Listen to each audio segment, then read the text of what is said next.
Kia ora, boys and girls. I wanted to read to you a story today called The Richest Sparrow in the World.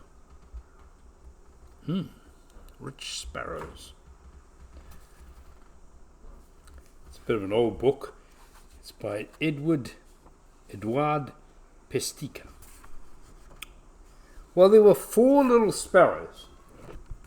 See, they are up there. Standing on a rooftop looking very sad. They'd woken up to find everything covered with snow, and their breakfast was buried beneath the snow. Oh no. 3 of the sparrows huddled together trying to keep warm. The other one looked round a chimney top. Suddenly he saw something. "Follow me," he said. And quickly the 3 sparrows flew down to a garden. The 4th little sparrow was perching on the edge of a saucepan. Inside the saucepan was a small piece of bread. In a flash, the 4 sparrows were beside the pan too, and very soon every crumb was eaten up. One of the sparrows, though, was different from the others. He had ruffled feathers, and the other birds called him Rufflehead. Well, the sparrows started a search for more to eat. Rufflehead found a piece of bun and wondered whether to take it to his friends. He could see them trying to get things out of a rubbish bin. "I don't see why I shouldn't have all this bun," said Rufflehead. And he ate up every scrap. So there's his friends trying to get it out of the rubbish bin, and there's Rufflehead. Then he flew off to the bird table. He got there first and gobbled up all the crumbs. Soon his friends arrived to see if there was any food. "Nothing on the table, Rufflehead."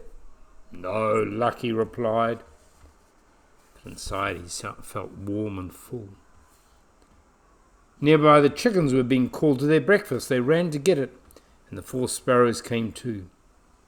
Sadly and hungrily they stood and watched the chickens eating their meal. "This is not for you," said one of the chickens. Chased them away. Only Rufflehead managed to steal 1 grain. He flew with it to a place where the road was being mended. He tried to hide in a pipe, but his friends found him. "Why is he eating it all himself?" said one. "Yeah, nearly choking over it," said another. "Come on, we'll leave him alone," said the 3rd sparrow, and the friends flew away. That's Rufflehead. Rufflehead said, "I don't care. Now I can keep everything to myself." And he spent the day alone. When it got dark, he crossed to a patch of bright light. Just like sunshine, he thought. And he saw it came, though, from a window. He flew up to investigate. And there in the warmth and light, a canary was swinging on a perch in a golden cage. "How lovely," thought Rufflehead. "I'd like to be that canary. He's got plenty of seeds to eat and a warm home." And that reminded Rufflehead of his place on the chimney, nice and warm. So he flew up and joined his friends in the shelter of the chimney cowl. Under the moon and the stars, the 4 sparrows cuddled up close together. They dreamt that all the snow had turned to bread and grain and seeds, and all the moonbeams were warm rays of the sun. Well, next morning the sparrows were woken by a chuffing, huffing, and a hissing noise. It was a goods train. "Perhaps it's bringing us something nice to eat," said Rufflehead. But what he really meant was, perhaps they're bringing me something nice to eat. "Let's go and see what the train's for," said one of the sparrows. He flew to the goods yard, and the train ran onto a siding. The engine began to puff up and down, joggling the trucks behind it. The sparrows sat on a fence, wondering what was happening. Then they saw the engine move back to the main line again, still pulling the yellow truck, the blue truck, the green truck. But to the sparrow's joy, it had left the red truck behind. And then quite soon, a lorry backed up close to the truck. There it is there. The sparrows flew to see what was happening. From the top of the lorry, they could see the grain was being unloaded from it into the truck. "Just look at all that grain," said one of the sparrows. He pointed to a heap, and Rufflehead leapt into the air, and the 3 other sparrows flew down between the truck and the lorry. Happily they started eating the odd grains that had fallen from the conveyor belt. Actually, Rufflehead couldn't be bothered with those grains that fell to the ground. He wanted to eat from the great big piles on the conveyor belt. And so he went with one all the way up into, there he is, he's got inside the rail car. Soon the men closed up the lorry and drove away. Well, said one of the 3 sparrows outside, we've eaten up every speck of grain. And they chased each other around happily. But Rufflehead, he was inside the carriage. He didn't care what his friends were doing outside. All he minded was this huge pile of grain. He stroked it with his wings. This is my grain, he said. My precious. Outside, the 3 sparrows were jumped up and down on the telegraph wires until the snow fell off in showers. It's snowing, they cried. Fire away, Kirk, or we'll be caught in a snowstorm. Rufflehead heard them. In here, he said, it's snowing grain. Do you hear me? Called Rufflehead. I'm the richest sparrow in the world. Come and look at all my grain. I can even ride a sledge on it. Well, the sparrows came and they looked in through the window.